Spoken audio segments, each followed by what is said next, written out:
We have already seen how to draw out a cross between two organisms focusing on one trait.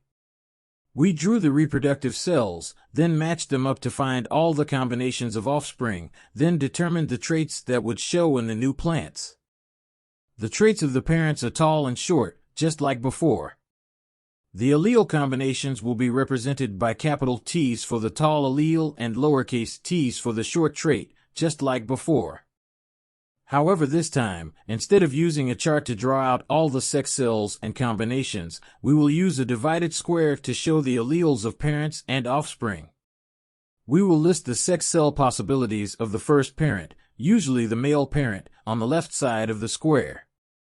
We will list the sex cell possibilities of the second parent, usually the female parent, on the top of the square. The possible reproductive cells for parent 1 are tall allele, listed by the top row, and another tall allele, listed by the bottom row. The possible reproductive cells for parent 2 are short allele, listed over the first column, and another short allele, listed over the second column. Now, to find the allele combinations of the offspring, we simply fill out the square, distributing the alleles of the parents. The first parent's top row has a tall allele, so we will fill in a tall allele in each square on the top row.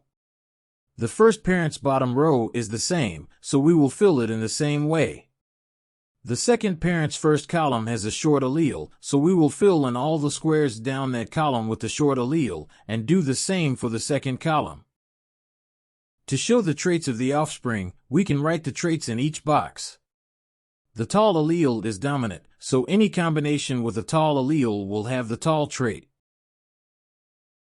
Since 4 offspring out of 4 possible combinations of alleles will all have the tall trait, the probability that an offspring from this cross will have the tall trait is 100%. Which type of models seems simpler to you?